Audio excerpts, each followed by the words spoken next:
peribadatan manusia Sunda. Itulah yang sesungguhnya yang harus kita rawat, yang harus kita benar-benar sadari. Maka dari itu, tujuan digelarnya upacara Ngertakkeun Bumi Lamba adalah tiada lain hanya untuk menyadarkan siapa diri kita, dari mana diri kita ini berasal, di mana diri kita ini berada, dan kemana kita akan pulang. Inilah tempat peribadatan kita sesungguhnya. Hutan, sungai, laut, dan gunung.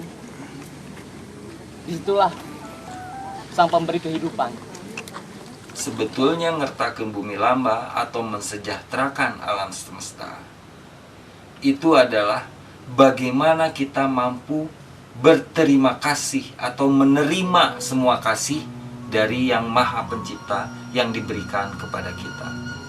Bahasa, tanah air, tubuh kita, kebangsaan kita, dan semua yang menjadi anugerah yang kita terima.